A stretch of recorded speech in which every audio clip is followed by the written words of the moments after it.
The low hum of the transport shuttle resonated through Kyra's core as it sliced through the golden atmosphere of Earth. She sat rigidly in her seat, her glowing opal-toned skin catching the reflections of the shifting light outside. Despite the tranquility of the scene, her insides churned with unease. The Excordian ambassador's daughter, carrying the weight of her planet's reputation, was about to set foot in an entirely alien environment, a human high school. Across the shuttle's cabin, her father, Ambassador Torpier, stood tall, his expression as composed as ever. His ceremonial uniform, adorned with iridescent Excordian insignias, spoke of authority and control. He turned to Kyra with an air of calm assurance. "You were chosen for this because you are exceptional, Kyra," he said, his voice a steady melody of pride and expectation. "You have the adaptability of a diplomat, the intellect of a scholar, and the courage of a pioneer. This school is your proving ground, but it is also a chance to show Earth who we truly are." Kyra nodded, clutching the strap of her bag tightly. Exceptional. The word felt like both a blessing and a curse. Why her? Among all the Excordian youth, what set her apart? She understood the rationale: her years of multilingual training, her lessons in human history, her capacity to absorb and navigate cultural nuance. But she couldn't shake the gnawing fear that this assignment would expose not her strengths, but her weaknesses. The shuttle touched down silently in a concealed area behind the school. Its reflective panels camouflaged it against the surrounding trees, leaving no trace of its presence. As the ramp descended, Kyra was met by the scent of Earth's air, thicker, denser, and tinged with organic scents unlike the engineered atmospheres of Excordian settlements. Waiting at the foot of the ramp stood a petite woman in a tailored blazer, flanked by a tall, lanky teenager clutching a clipboard. The woman smiled warmly, her gaze briefly flickering over Kyra's luminescent skin before she extended her hand. "Ambassador Torpier, welcome. I'm Principal Gaines, and this is Zoe Harper. She's volunteered to be Kyra's student guide." Zoe's eyes widened slightly, though she quickly masked her surprise. Her curly hair bounced as she gave a small, nervous wave. "Hi," she said, her voice thin but polite. Principal Gaines' hand hovered briefly before Kyra grasped it gently. The ambassador observed, his expression unreadable. Kyra's gesture was measured, her grip firm but not too alien, an action practiced countless times under her father's guidance. "We're honored to have Kyra join us," the principal continued, her tone earnest. "This is an extraordinary opportunity for all of us to learn from one another." "Yes," the ambassador replied with his usual diplomacy. "I trust you'll provide the environment necessary for her success." Kyra followed Zoe through a side entrance into the school, the stark contrast between Excordian precision and Earth's aged charm immediately apparent. The hallways, lined with scuffed lockers and posters advertising events, pulsed with the energy of lives lived chaotically. Kyra's eyes scanned her surroundings, absorbing the cluttered beauty of it all. Zoe walked a step ahead, glancing back occasionally. "So, the school isn't fancy, but it's home. I guess you'll get used to it." Kyra's lips twitched upward, a faint smile at Zoe's obvious discomfort. "I look forward to it," she replied, her accent delicate but clear, thanks to the translator chip embedded behind her ear. The two entered a classroom buzzing with chatter. It fell silent the moment Kyra stepped inside.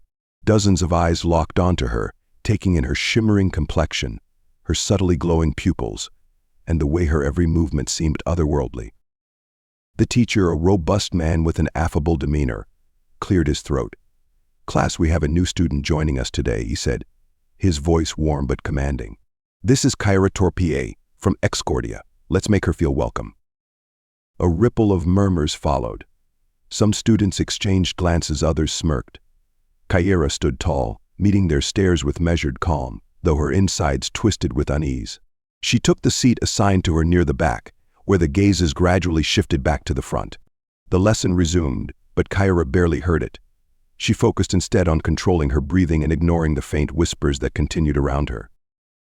At lunch, the cafeteria proved to be another trial. The noise was overwhelming, a cacophony of clattering trays, laughter, and conversation. Kyra followed Zoe through the chaos, her heightened senses making every sound and smell more intense. They settled at a table near the edge of the room. "What do you eat?" Zoe asked, her tone both curious and cautious. Kyra produced a small capsule containing nutrient gel, a standard Excordian meal. She peeled it open, revealing the shimmering substance inside. "This sustains me," she said simply. Zoe wrinkled her nose but caught herself. "That's efficient," she said, clearly unsure how to respond. Their tentative exchange was interrupted by a loud voice from a nearby table. "Hey, glow stick," a boy called out, his tone mocking. "What's for lunch?" "Space pudding." Laughter erupted around him. Kyra's hands tightened on her capsule, her luminous skin momentarily dimming in a reflexive show of emotional restraint. She took a slow breath, recalling her father's advice, "Rise above." Zoe glared at the boy but didn't speak. Instead, she whispered, "Ignore them. They're idiots." The rest of lunch passed in tense silence. Afterward, Zoe guided Kyra to the library, where the quiet was a balm to her frayed nerves. "Sorry about that," Zoe said, her voice softer now. "People here can be cruel, but they'll come around. Eventually." Kyra tilted her head, studying her guide. "You seem kind," she said. "Why?" Zoe hesitated, then shrugged. "I guess I know what it's like to feel out of place." Kyra's lips curved into a faint smile. "Then perhaps we'll get along." For the first time that day, Kyra felt a sliver of hope. Maybe, amidst the chaos of this strange world, she might find allies. The morning sun streamed through the classroom windows, illuminating Kyra's shimmering complexion as she took her seat at the back of the room. The murmurs from the previous day had settled into a pervasive tension, a silent scrutiny that weighed on her shoulders. She adjusted her posture, drawing on the diplomatic composure drilled into her by years of training. "All right, class, open your textbooks to page 43, the teacher announced. His tone was neutral, but Kyra could feel his glances toward her, cautious yet encouraging. Kyra reached for the human textbook, its pages rough beneath her fingers, so different from the smooth, translucent Excordian learning tablets she was accustomed to. The words seemed oddly imprecise, their meanings layered with idiomatic nuances that her translator chip struggled to render seamlessly. She focused, determined to keep up despite the unfamiliarity. As the teacher posed questions, Kyra hesitated to raise her hand, though she knew the answers. The risk of drawing more attention to herself felt heavier than the satisfaction of participating. When a particularly tricky question hung in the air unanswered, she finally lifted her hand. "Yes, Kyra?" the teacher prompted, his voice betraying a note of relief. "The solution involves factoring the velocity variable," she explained, her speech precise yet slightly accented. The class erupted into stifled laughter. A boy in the second row leaned over to his friend. "Did she just say factoring? Sounds like she swallowed a dictionary." Kyra felt her cheeks heat, her skin faintly glowing with her species' emotional reflex. She clenched her hands beneath the desk, letting the moment pass without rebuttal. The teacher cleared his throat, silencing the whispers, but the damage was done. By the time lunch arrived, Kyra's composure felt brittle. The cafeteria buzzed with chatter, the clamor a stark reminder of her outsider status. She carried her tray, a capsule of nutrient gel, and a glass of water to an empty table, hoping to avoid attention. Before she could sit, a sharp voice cut through the din. "Look, it's the space princess." The voice belonged to a girl with sleek blonde hair and a smirk that radiated superiority. Her tablemates laughed as she gestured toward Kyra's nutrient capsule. "Is that what aliens eat? No wonder you glow. Must be radioactive." Laughter rippled across the room. Kyra hesitated, her instincts warring with her training. Diplomacy called for restraint, but the sting of ridicule made her want to respond. Before she could decide, Zoe appeared at her side. "Leave her alone, Piper," Zoe said, her voice firmer than Kyra had expected. "At least she doesn't need a map to find her brain." The cafeteria fell silent, students turning to see how Piper would respond. The girl's smirk faltered for a moment before she rolled her eyes. "Whatever. Have fun with your little alien project." Zoe grabbed Kyra's arm and led her to a table in the far corner. They sat in silence for a moment, the tension gradually easing. "Thanks," Kyra said finally, her voice quiet but steady.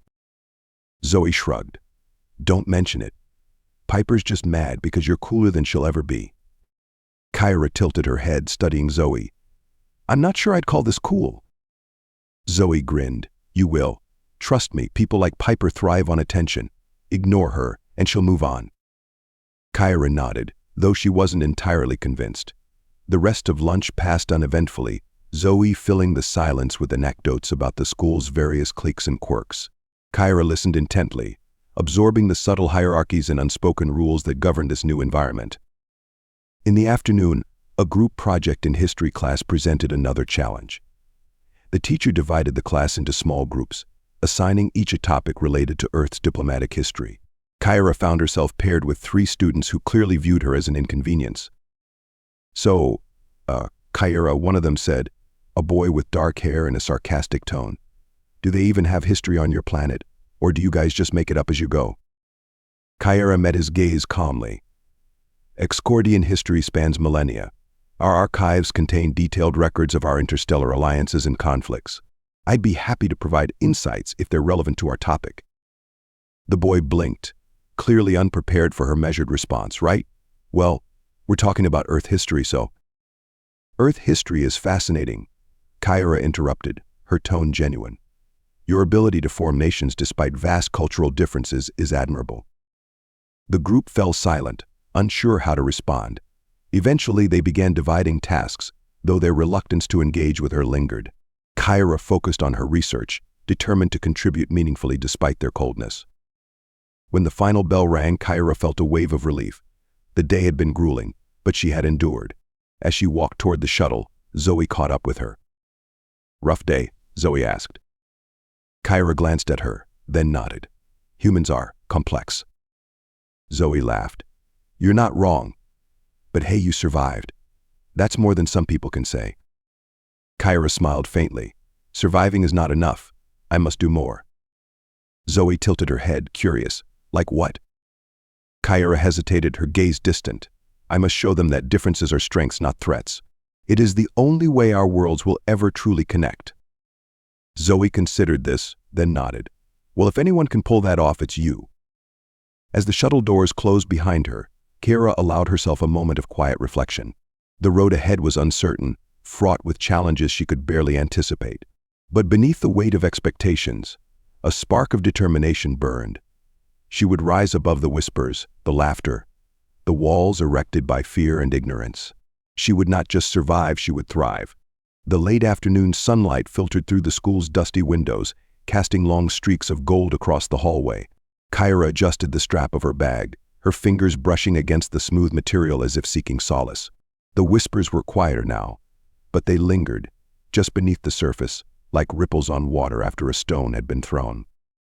Her days had become a pattern: attend class, endure the stairs, and seek refuge in the library when the noise of humanity became too overwhelming. Yet today felt different. A subtle shift in the air hinted at something unknown.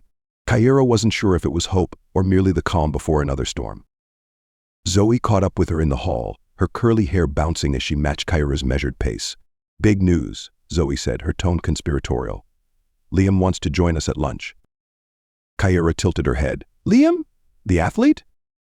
Zoe grinned. That's the one. He's actually not as brain dead as most of the football team. Plus, he's got this thing about underdogs. Underdogs. It means he likes rooting for the people no one expects to win, Zoe explained. Kind of his thing. Anyway, I told him he could sit with us. Hope that's okay. Kyra considered this. While she appreciated Zoe's consistent companionship, she wasn't sure how to feel about expanding their small, fragile alliance. Still, Liam had been kind enough in the past. It's acceptable, she said finally. The cafeteria was its usual cacophony of clattering trays and overlapping conversations. Kyra followed Zoe to their usual table by the far window, where Liam was already waiting. His relaxed posture and easy grin were a stark contrast to the nervous energy Kyra felt radiating from her classmates. Hey, Kyra, Liam said, pulling out a chair for her. I've been wanting to chat with you. She nodded, taking the seat. I'm here. He chuckled, a sound as warm as the sunlight streaming through the glass. Good to know. Lunch began uneventfully. Zoe dominated the conversation, regaling them with stories about her latest attempts to write science fiction. Liam chimed in occasionally, his humor gentle but sharp. Kyra mostly listened, observing the dynamics between her companions. Their interactions were filled with subtext, a layer of communication that seemed instinctual to humans. Halfway through, Liam turned to her. So what's Excordia like? I mean really like. Not the diplomatic version. Kyra hesitated, caught off guard. Most humans asked about her appearance or her abilities, not her home. It's interconnected, she said slowly, choosing her words carefully. Our cities are built to harmonize with the environment. Energy flows are directed to benefit both the living and the land. Liam nodded, his curiosity genuine. That sounds amazing. I bet Earth feels chaotic compared to that. It does, Kyra admitted. But chaos has its own beauty. Zoe leaned forward. What do you mean? Kyra gestured to the room around them. Here, no two people are alike. Your expressions, your movements, even your voices, everything is distinct. On Excordia, we strive for uniformity in thought and action. It creates peace, but it also limits individuality. Zoe's eyes widened. That's kind of profound. Liam smirked. Guess we're not as bad as Piper thinks, huh? Kyra's expression softened. No, you're not. After lunch, Kyra returned to her classes, feeling a strange lightness she hadn't experienced since arriving at the school. For the first time, the weight of being the alien seemed to lift, if only slightly. That lightness didn't last long.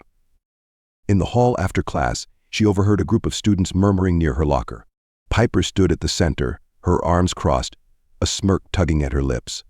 Kyra approached cautiously, her translucent skin dimming in response to her unease. Look who it is, Piper said, loud enough for everyone to hear. Miss Perfect Alien. Come to bless us with your cosmic wisdom. Kyra stopped in front of her locker, meeting Piper's gaze without flinching. If you have questions, I'd be happy to answer them. Piper scoffed. Oh, please, like we care about your stupid planet. A chorus of laughter followed. Kyra's hand hovered over her locker's handle, her mind racing. She could walk away, but something deep inside her rebelled against the idea of retreat. Why do you despise me? Kyra asked, her voice calm but firm. The laughter stopped. Piper blinked, clearly unprepared for the directness of the question. What? You spend considerable effort trying to humiliate me, Kyra continued. What purpose does it serve? Piper opened her mouth to respond, but no words came. For a moment, the facade of confidence cracked, revealing something raw and uncertain beneath. Then, as quickly as it had appeared, it vanished. Piper sneered. Get over yourself. She turned and walked away, her followers trailing behind. Kyra stood there, her heart pounding. She wasn't sure if she had won or lost, but she felt stronger for having faced Piper directly. The day ended in the art room, where Kyra worked quietly on her latest project. The assignment was to create a self-portrait, but instead of her face, she painted a representation of her soul, a swirling mass of colors and light, interwoven with silver threads. As she packed up her supplies, Liam appeared at the door. Hey, he said, stepping inside. Zoe told me what happened with Piper. It was unpleasant, Kyra admitted, but necessary. Liam nodded. You handled it better than most people would have. I think you rattled her. Perhaps. He glanced at her painting. Is this yours? Yes. It's beautiful. Kyra looked at him, surprised. Thank you. Liam smiled. You're stronger than you give yourself credit for, Kyra. Don't forget that. As he left, Kyra stared after him, his words echoing in her mind. For the first time, she allowed herself to believe they might be true. The journey ahead remained uncertain, but she wasn't walking it alone anymore. That, she realized, made all the difference. The faint hum of the school's intercom system signaled the start of another day. Kyra walked through the front doors, her chin slightly raised, her expression calm. The hallway felt less suffocating than before, though the stares and whispers persisted. Small changes had begun to ripple through the student body, but the tides of acceptance turned slowly. Zoe met her at her locker, a wide grin on her face. Big news. The school's cultural fair is happening next week, and I signed us up for a booth. Kyra tilted her head, intrigued. A booth? Yeah, Zoe said, practically bouncing on her heels. It's our chance to show everyone how amazing Excordia is. Food, art, music, you name it. You'll be the star. Kyra hesitated. The thought of standing in front of the entire school, bearing pieces of her culture, made her pulse quicken. Are you certain this will help? Zoe nodded vigorously. Absolutely. People are scared of what they don't understand, right? This is how we change that. Before Kyra could respond, Liam approached, his usual easy grin in place. I heard about the fair. Count me in. Someone's got to handle the heavy lifting. Zoe smirked. Since when do football players lift anything heavier than their egos? Since now, Liam retorted, winking. He turned to Kyra, his tone softening. This could be big for you. For all of us. Kyra studied her friends, their enthusiasm infectious. Despite her lingering doubts, she found herself nodding. Very well, let's proceed. The week passed in a blur of preparation. Kyra, Zoe, and Liam worked tirelessly, transforming the booth into a miniature representation of Excordia. Kyra created holographic displays using small crystalline projectors, their shimmering images depicting her planet's vibrant cities and sprawling landscapes. Liam managed logistics, sourcing materials, and ensuring everything was structurally sound. Zoe crafted handouts filled with fun facts and quirky illustrations, her excitement unwavering. On the night before the fair, they gathered in the art room to finalize their work. Zoe inspected a glowing Excordian artifact, her eyes wide. This thing is incredible. What does it do? It's a resonance stone, Kyra explained. It emits harmonious vibrations that calm the mind and enhance focus. Liam ran a hand over the smooth surface. We need one of these in the locker room. Kyra allowed herself a small smile. Perhaps one day. Zoe paused, her tone turning serious. Are you nervous about tomorrow? Kyra exhaled slowly, her fingers brushing against the edge of a display panel. I am. But I believe this is necessary. Zoe placed a hand on her shoulder. You've got this. We'll be right there with you. The day of the fair dawned bright and brisk, the school buzzing with anticipation. The gymnasium had been transformed into a vibrant showcase of cultures, each booth brimming with color and life. Kyra Station stood out immediately, its holographic displays casting an ethereal glow that drew curious glances. As students and teachers began to filter in, Kyra stood behind the booth, her posture poised but not rigid. Zoe and Liam flanked her, their presence a steadying force. The first visitors approached hesitantly. Kyra greeted them with a warm smile, her voice steady as she explained the significance of each artifact and image. Gradually, more students gathered, their initial skepticism giving way to fascination. Wait, a girl said, pointing at one of the holograms. Is that a city? It's floating? Yes, Kyra replied. Our architects integrate gravitational manipulation to reduce environmental impact. Another student chimed in. And this art, how does it glow like that? It's infused with bioluminescent minerals, Kyra explained. They react to energy patterns in their environment. As the questions flowed, Kyra felt a shift in the atmosphere. The awe in their eyes replaced the judgment she had grown used to. Even Piper, standing at the edge of the crowd, seemed momentarily disarmed. The fair reached its peak during the midday showcase, when students were invited to present their booths to the entire school. Principal Gaines approached Kyra's group, her smile genuine. Kyra, would you like to say a few words? Kyra hesitated, her mind racing. Public speaking had always been a part of her training, but this felt different, more personal.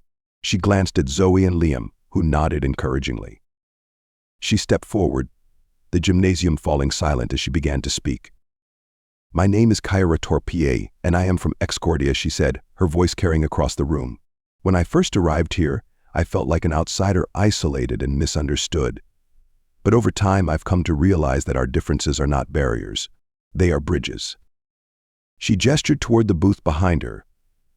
Excordia values harmony and interconnectedness. Principles I believe are universal. I hope today has shown you a glimpse of what unites us rather than what separates us. The room erupted into applause.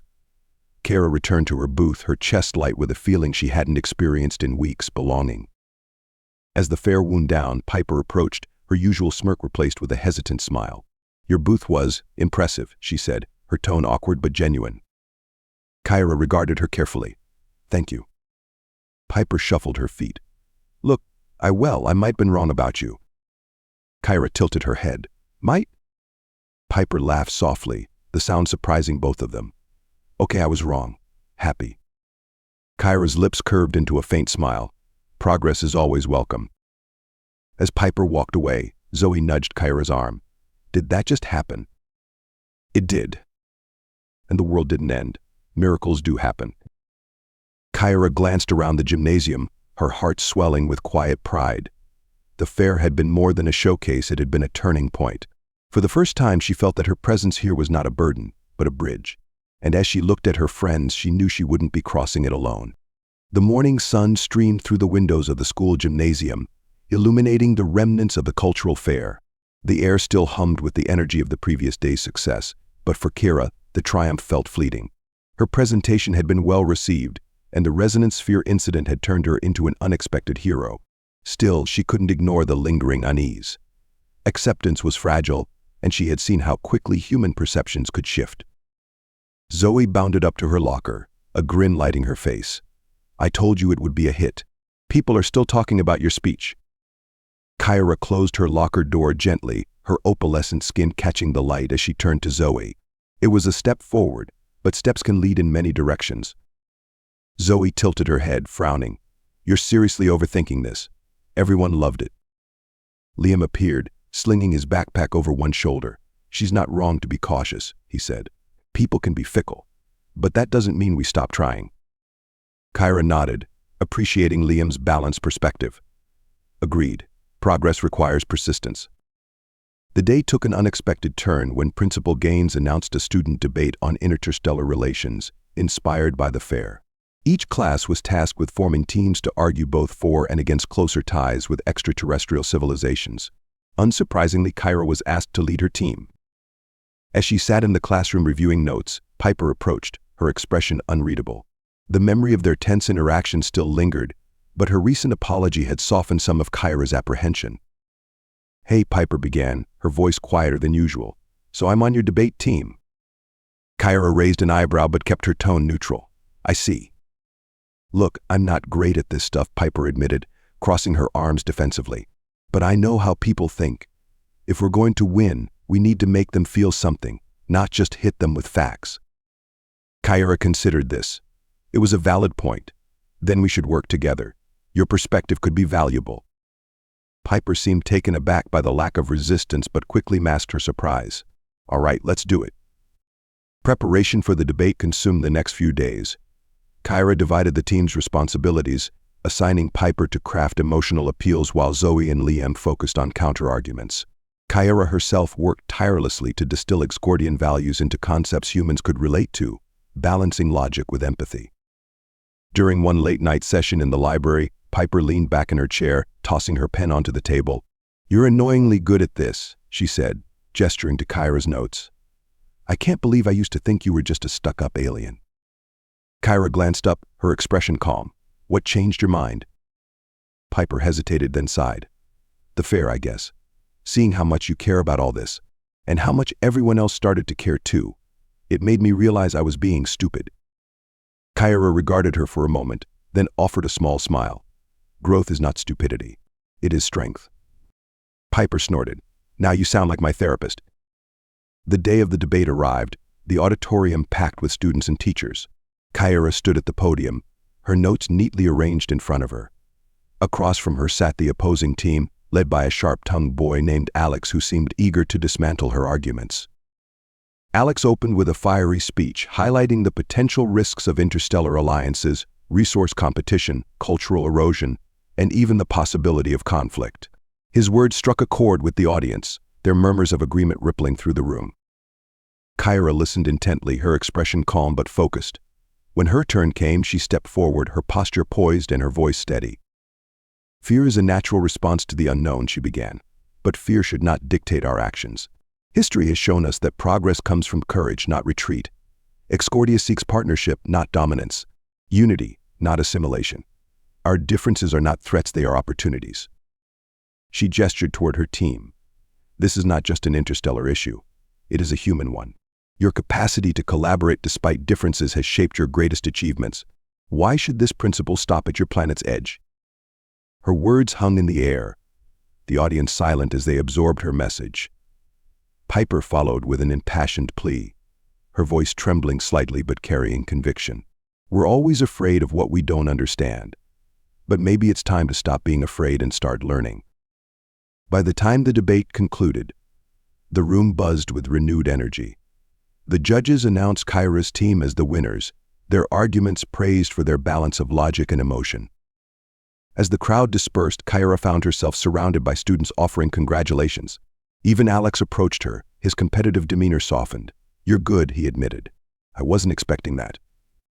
"You challenged us," Kyra replied. "It made us better." Alex smirked. "Well, don't get too comfortable. I'll win next time." Kyra inclined her head. "I look forward to it."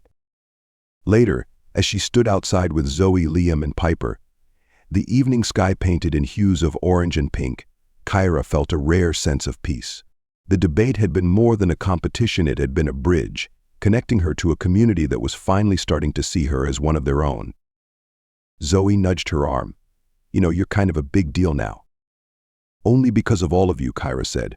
This was a collective effort. Liam grinned. Still, you're the face of it. The glow-in-the-dark, inspirational face. Piper rolled her eyes but smiled. He's got a point. You've done something here. People are actually listening. Kyra gazed at the horizon, her chest swelling with quiet pride. Then let us ensure they continue to listen. The work is far from over. As the first stars appeared in the darkening sky, Kyra knew her journey was only beginning. But for the first time she felt ready to face whatever lay ahead, not as an outsider, but as a bridge between worlds. The auditorium hummed with anticipation as students and teachers gathered for the final event of the semester, an interstellar cultural exchange summit. The success of the cultural fair and the student debate had sparked an unprecedented initiative. Kyra stood backstage, her pulse steady, her mind focused. This was more than an event, it was a defining moment. Principal Gaines approached, her heels clicking softly on the polished floor. Are you ready, Kyra? Kyra turned, her opalescent skin catching the light like a pearl in water. I am.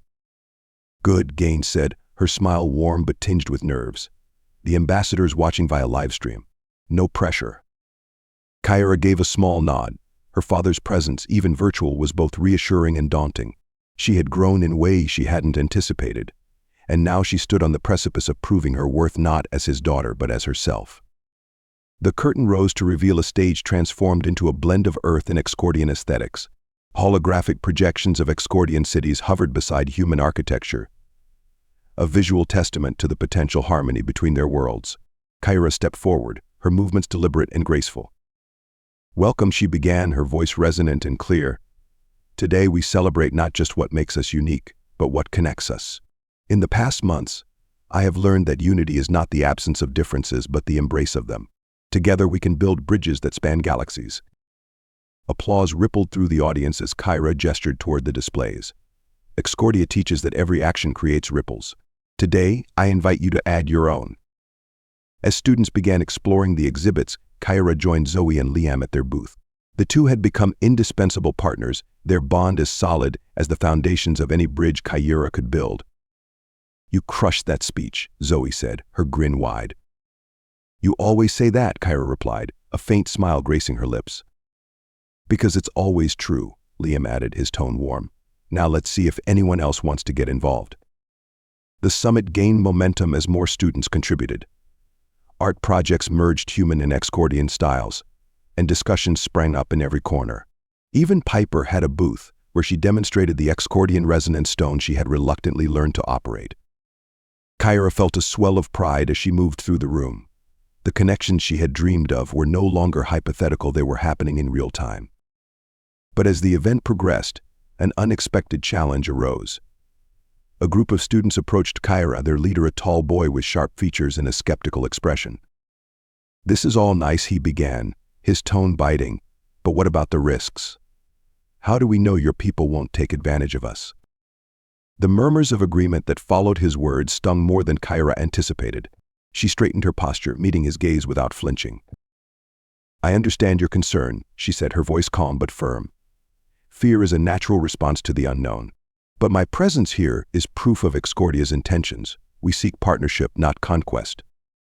That's easy to say, the boy countered. But words don't mean much without action. Kyra paused, considering her response. She could feel the weight of every gaze in the room, waiting for her answer. Then let us act together, she said finally. This summit is not just a presentation, it is a collaboration. Let us create something that embodies both our worlds. The boy hesitated, his skepticism softening. All right, show us. The group gathered materials from various booths, and under Kyra's guidance, they began constructing a model city. It combined Excordian energy systems with human architectural styles, a tangible symbol of what they could achieve together. As they worked, barriers dissolved. The boy who had challenged Kyra began asking thoughtful questions about Excordian governance, while others shared their own ideas for interstellar cooperation. The once skeptical crowd became collaborators, their laughter and chatter filling the room. By the time the summit concluded, The model city stood as a centerpiece, its glowing towers a testament to their shared vision. Principal Gaines stepped onto the stage, her expression radiant. "Today we have witnessed something extraordinary," she said. "Kyra, your courage and leadership have shown us that the distance between worlds is not measured in light years but in understanding. Thank you." The applause was thunderous, but Kyra's focus was on the faces around her, faces that no longer looked at her with suspicion or fear, but with respect and camaraderie. Later, as the crowd dispersed, Kyra stood outside with Zoe, Liam, and Piper. The evening air was cool, the stars bright against the inky sky.